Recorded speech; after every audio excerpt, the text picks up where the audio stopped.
दोस्तों नमस्कार। मैं आचार्य विजय कुमार सांडिल्य अपने YouTube चैनल में आपका हार्दिक स्वागत एवं अभिनंदन करता हूं। जैसे कि दोस्तों हम अपने वीडियो में लगातार कार्तिक माह की महिमा को बता रहे हैं और आप लोग बड़ी अच्छी तरीके से उसको देख रहे हैं, सुन रहे हैं और समझ भी रहे हैं।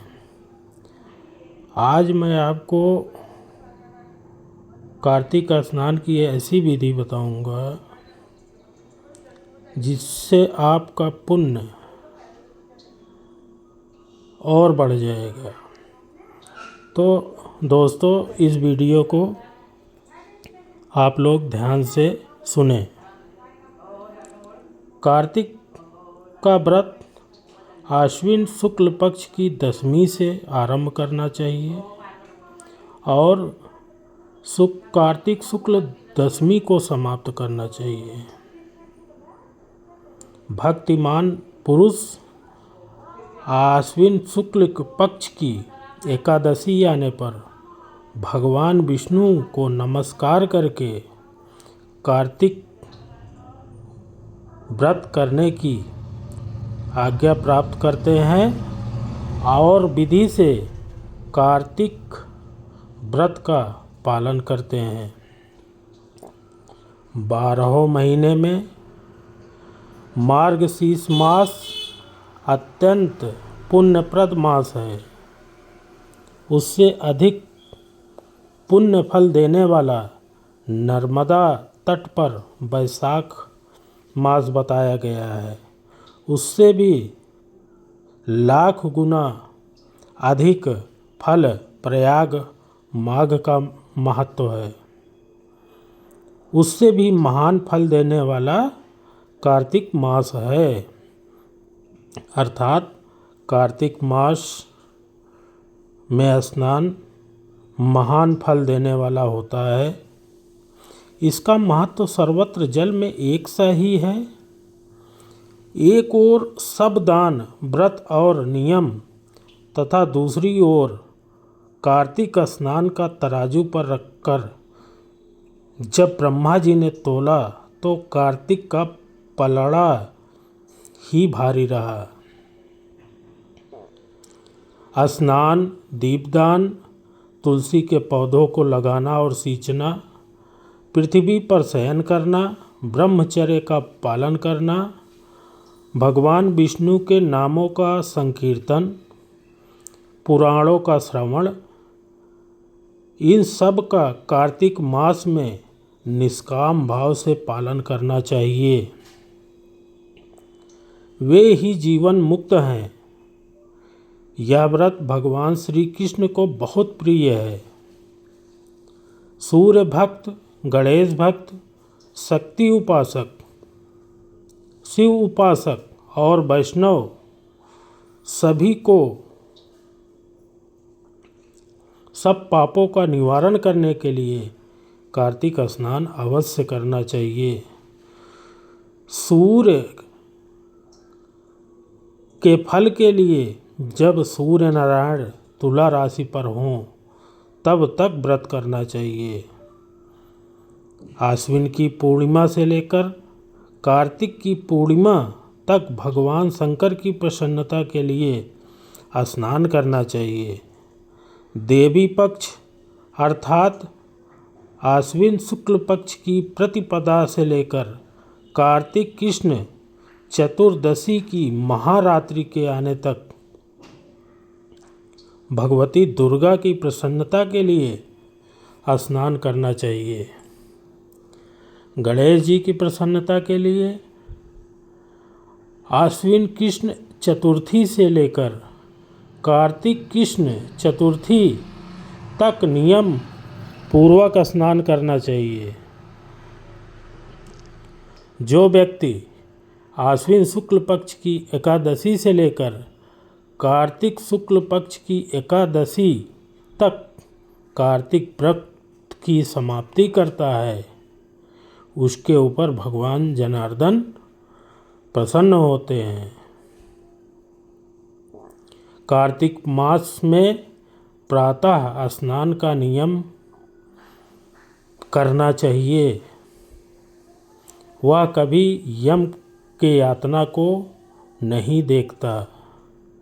जो ब्राह्मण कार्तिक मास में प्रातः स्नान करते हैं, उन्हें ओढ़ने के लिए कंबल या रजाई देकर स्नान जनित पुण्य फल को प्राप्त करना चाहिए।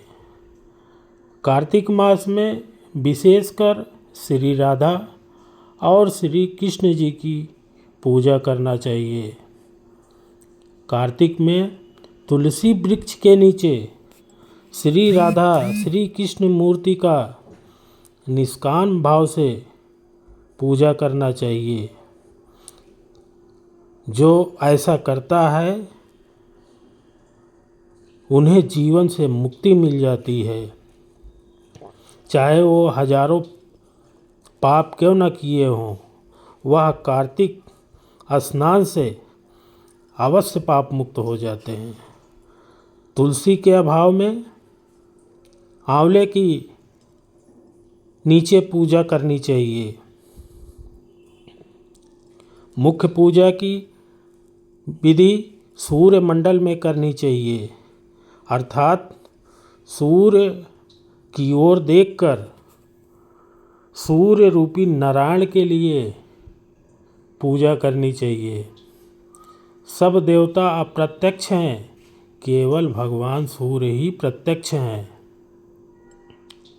अन्य सब देवता काल के अधीन हैं, परंतु भगवान सूर्य काल के भी काल हैं।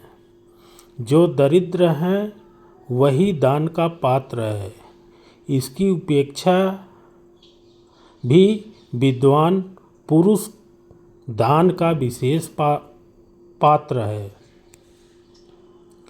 भगवान विष्णु की चल मूर्ति से अचल मूर्ति श्रेष्ठ मानी जाती है। कार्तिक मास में बट की पूजा अवश्य करनी चाहिए। पीपल भगवान विष्णु का और बट भगवान शंकर का स्वरूप है। शालिग्राम शिला चक्र में सदा भगवान विष्णु का निवास रहता है, इसलिए प्रयत्नपूर्वक शालिग्राम की पूजा अवश्य करनी चाहिए। पलाश ब्रह्मा जी के अंश से उत्पन्न हुआ है। कार्तिक मास में उसके पत्तल में जो व्यक्ति भोजन करता है वह भगवान विष्णु के लोक में जाता है। तो दोस्तों, कार्तिक मास में पीपल वृक्ष की पूजा तो करना ही चाहिए। साक्षात भगवान शंकर का स्वरूप बट वृक्ष है, इसलिए बट वृक्ष का भी पूजन करना चाहिए। और पलाश का जो वृक्ष होता है वो ब्रह्मा जी के अंश से उत्पन्न हुआ है, और जो पलाश के पत्ते में कार्तिक मास में भोजन करता है वो विष्णु लोक को जाता है।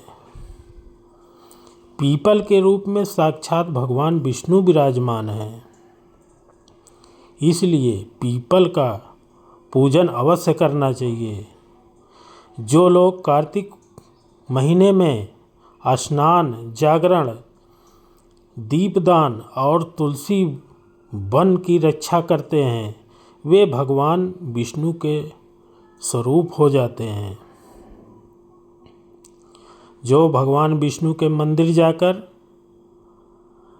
स्वास्तिक आदि का मंगल चिन्ह बनाते हैं और भगवान विष्णु की पूजन करते हैं वही प्राणी जीवन मुक्त हो जाते हैं।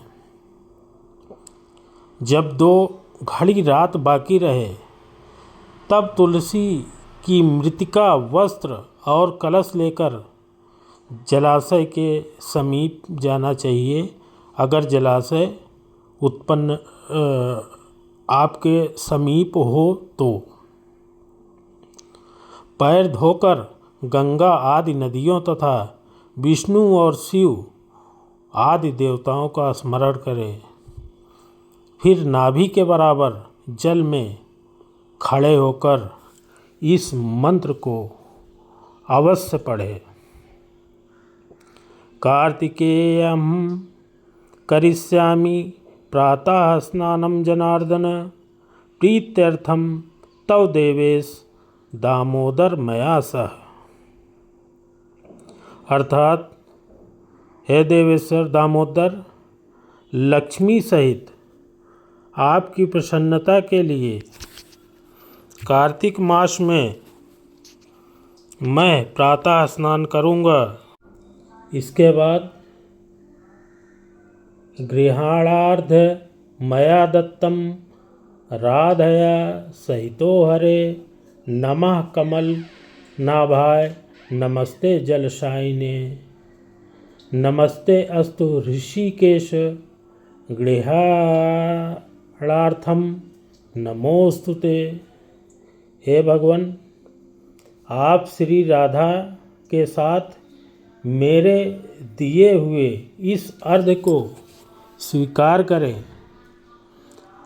आप कमलनाथ को नमस्कार है। जल में शयन करने वाले आप नारायण को नमस्कार है। ऋषिकेश या अर्घ ग्रहण कीजिए, आपको बारंबार नमस्कार है।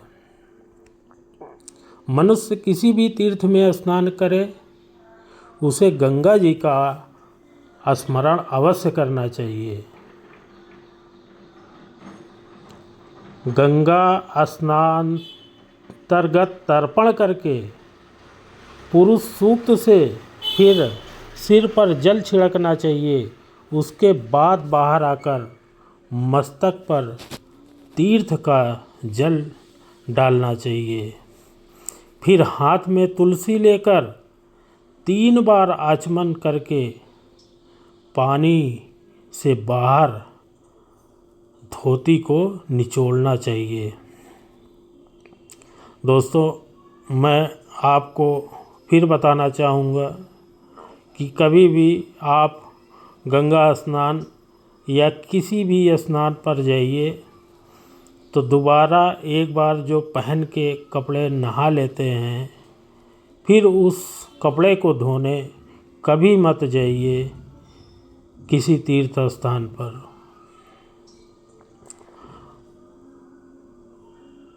अब वस्त्र निचोड़ने के बाद तिलक करना चाहिए। कार्तिक में जहाँ कहीं भी जलाशय में स्नान करें, गर्म जल की अपेक्षा ठंडा जल से स्नान करने पर 10 गुना अधिक पुण्य की प्राप्ति होती है। उससे भी 100 गुना पुण्य बाहरी कुएं में जल स्नान करने से होता है। उससे अधिक पुण्य बावड़ी में और उससे भी अधिक पुण्य पोखरे में स्नान करने से होता है।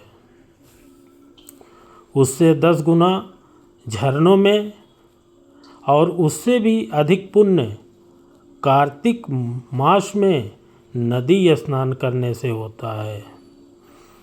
उससे भी 10 गुना पुण्य वहाँ होता है जहाँ 2 नदियों का संगम हो, और यदि कहीं 3 नदियों का संगम हो तो पुण्य की कोई सीमा नहीं है, जिसका साक्षात उदाहरण संगम प्रयागराज है।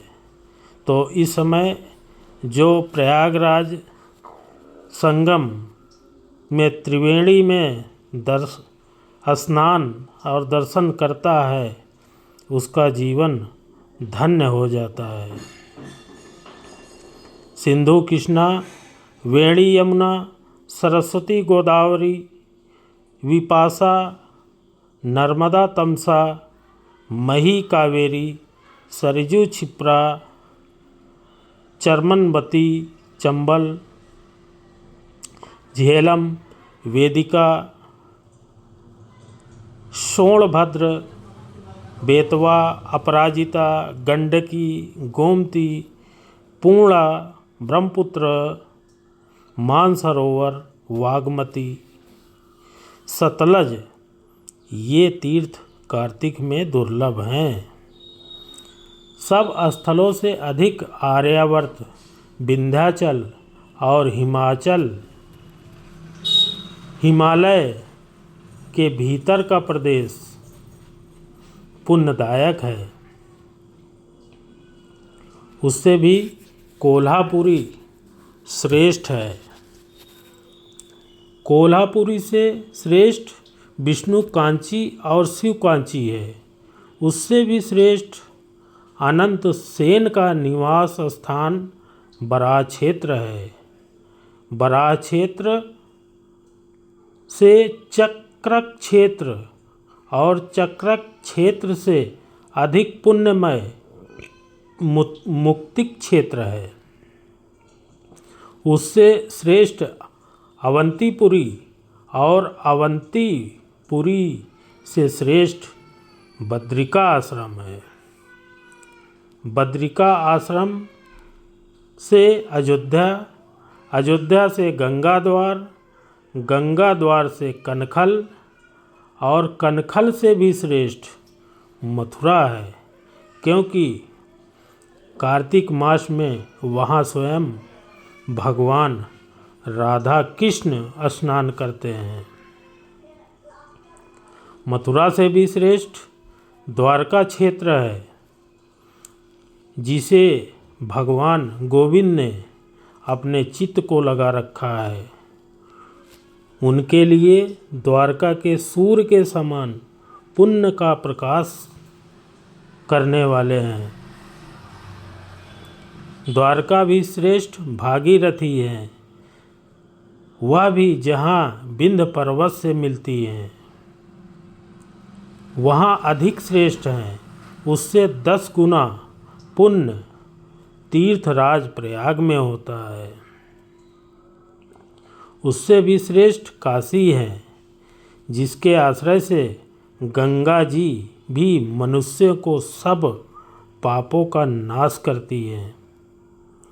काशी में पंचगंगा तीर्थ है, जो तीनों लोकों में विख्यात है।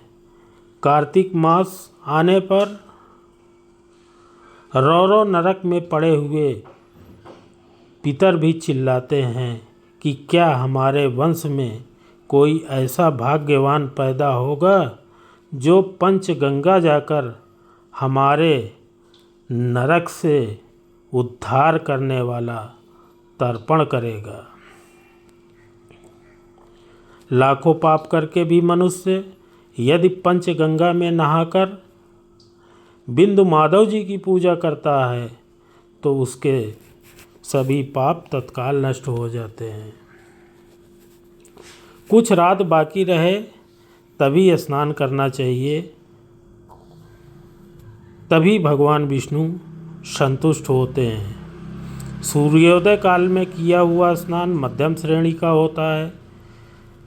जब तक कृतिका का अस्त न हो तभी तक स्नान का उत्तम समय होता है, अन्यथा बहुत विलंब किया हुआ स्नान कार्तिक स्नान की श्रेणी में नहीं आता। स्त्रियों को पति की आज्ञा लेकर ही कार्तिक स्नान करना चाहिए, क्योंकि पति से बिना पूछे जो धर्म कार्य किया जाता है वह पति की आयु को छीण कर देता है। स्त्रियों के लिए पति की सेवा को छोड़कर और कोई धर्म नहीं है, इसलिए उनको पति की आज्ञा का पालन करना चाहिए। वही स्त्री संसार में धर्मवती है, केवल व्रत आदि से धर्मवती नहीं होती। पति यदि दरिद्र, पतित, मूर्ख अथवा दीन भी हो तो वह वैसा होता हुआ भी स्त्री का आश्रय है। उसके त्याग से स्त्री नरक में गिरती है।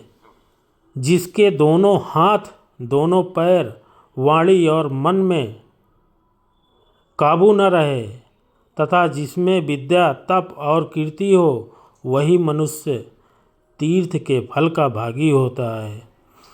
जिसकी तीर्थों में श्रद्धा ना हो, जो तीर्थ में पाप की बात सोचता हो, जो नास्तिक हो, जिसका मन दुविधा में पड़ा हो, जो कोरा तर्कवादी हो, ये 5 प्रकार के मनुष्य तीर्थ फल के भागी नहीं होते। जो ब्राह्मण प्रतिदिन प्रातःकाल उठकर तीर्थ में स्नान करता है, वह सब पापों से मुक्त होकर परब्रह्म परमात्मा को प्राप्त होता है। मनीषियों ने 4 प्रकार के स्नान बताए हैं: वायव्य, वारुण, वाय और दिव्य। गोधूलि से किया हुआ स्नान वायव्य कहलाता है। समुद्र आदि से जल में जो स्नान किया जाता है उसे वारुण कहते हैं। वेद मंत्रों के उच्चारण से जो स्नान होता है उसका नाम वाय है। तथा मेघों अथवा सूर्य की किरणों द्वारा जो जल अपने शरीर पर गिरता है उसे दिव्य स्नान कहा गया है। इस प्रकार इन सभी स्नानों में वारुण स्नान सबसे उत्तम है। ब्राह्मण, क्षत्रिय और वैश्य को मंत्रोच्चारण पूर्वक स्नान करना चाहिए। स्त्री और शूद्र के लिए बिना मंत्र के ही स्नान का विधान है। प्राचीन श्रेष्ठ समय में तीर्थ पुष्कर में जहाँ नंदा संगम है, वहीं नंदा के कहने से राजा प्रभंजन कार्तिक मास में पुष्कर स्नान करके व्याघ्र योनि से मुक्त हुए थे। और नंदा भी कार्तिक मास में पुष्कर का स्पर्श करके परम धाम को प्राप्त हुई थी। इसलिए दोस्तों, कार्तिक मास के जो भी स्नान थे, कितने प्रकार के स्नान होते हैं, वो मैंने आपसे चर्चा किया। कौन सा स्नान सबसे महत्वपूर्ण है वो भी हमने बताया। और कहाँ पे आपको पूजा करनी चाहिए, कौन से तीर्थ में स्नान करने से सबसे ज़्यादा आपको पुण्य फल की प्राप्ति होती है, ये भी चर्चा किया। कार्तिक मास में जो पितृ दोष में पड़े हुए लोग हैं, उनको ये चाहिए कि काशी में जाकर पंचगंगा नदी में अपने पितरों के लिए पिंडदान और तर्पण अवश्य करना चाहिए।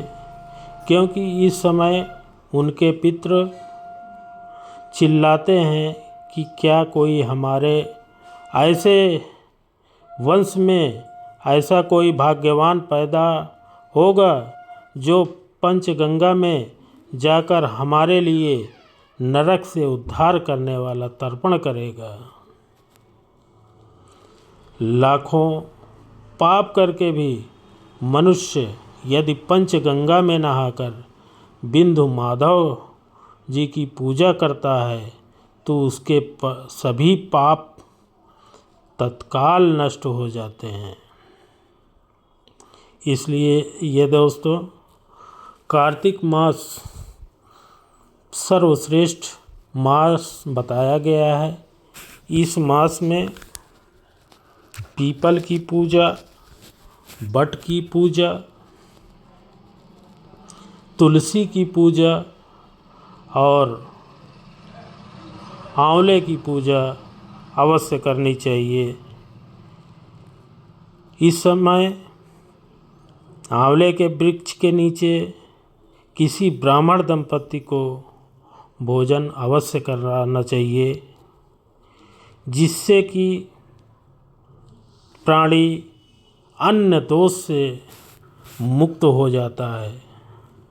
और दोस्तों, कार्तिक मास में सुबह सुबह जल्दी उठ के तीर्थ या घर में जहाँ भी आप स्नान करते हैं, सुबह जल्दी उठकर स्नान करना चाहिए, जिससे कि पुण्य फल की प्राप्ति होती है। दोस्तों, आज की वीडियो में मैंने स्नान की विधि और उसके बारे में बताया। कल की वीडियो में कार्तिक व्रत करने वाले मनुष्यों को क्या नियम है, क्या करें या क्या ना करें, उसके बारे में मैं आपसे विधिवत चर्चा करूंगा। और हम लोगों के लिए, विशेषकर हमारे चैनल के लिए, आप लोगों का विशेष प्यार और मोहब्बत हमें मिल रहा है, जिसके लिए आप लोगों को कोटि कोटि नमन है। धन्यवाद।